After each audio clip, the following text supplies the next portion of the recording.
জয় গুরু, সুপ্রভাত, হরি ওম। ওম অখণ্ড সংহিতা বা অখণ্ড মণ্ডলেশ্বর শ্রী শ্রীমৎ স্বামী স্বরূপানন্দ পরমহংসদেবের অমৃতময় উপদেশবাণী, তৃতীয় খণ্ড। দৈবের সঙ্গে লড়াই। ক্রমাগত অনেক দিন পর্যন্ত নিরবচ্ছিন্ন ভাবে বৃষ্টি হওয়ায় আশ্রমের কৃষিক্ষেত্রে কুমড়ার মাদা ঠিক করা বা বীজ বপন সম্ভব হয় নাই। গতকল্য অপ্রত্যাশিতভাবে কিছু রৌদ্র হওয়াতে ভূমি কিছু শুষ্ক হইয়াছে। অদ্য আর বৃষ্টি না হইলেই বীজ বপন কার্য অবাধে চলিয়া যায়। কিন্তু বৈকালবেলা সহসা আকাশ মেঘাচ্ছন্ন হইল এবং বৃষ্টিপাত আরম্ভ হইল। শ্রী শ্রী বাবামণি বলিলেন, কুছ পরোয়া নেই হ্যাঁ, আমরা দৈবের সঙ্গে লড়াই করব এবং সেই লড়াই জিতে তবে ছাড়ব। তৎক্ষণাৎ কুমড়ার মাদার উপরে ঝুড়ি, চট, বসিবার আসন এবং গায়ে দিবার কম্বল বিস্তারিত হইল।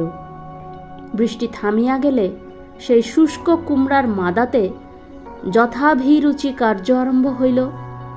শ্রী শ্রী বাবামণি বলিলেন, অলস হয়ে নিরুদ্যম হয়ে দৈবের মুখপানে তাকিয়ে থেকেই আমরা জাতীয় জীবনে যত দুর্গতি ডেকে এনেছি।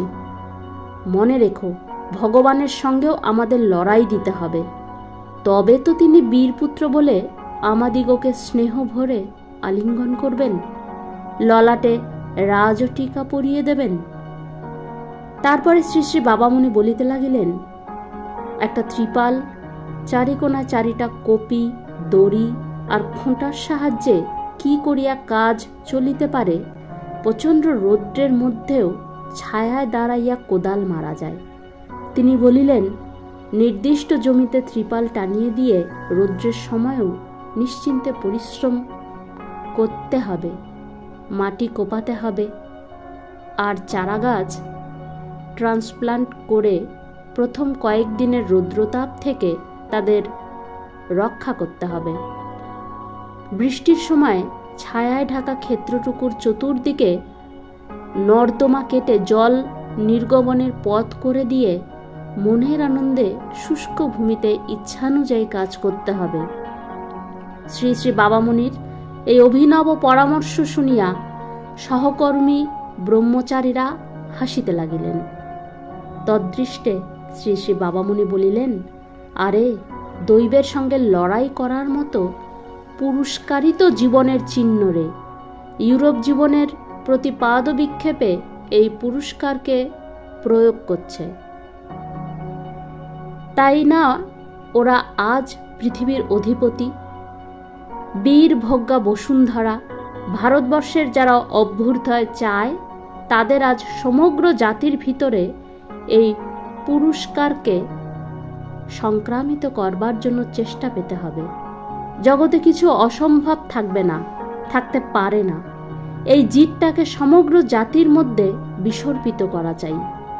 গুরু গোবিন্দের মতো একটি চড়ুই পাখি দিয়ে 1,00,000 বাজের সঙ্গে লড়াই চালানো চাই।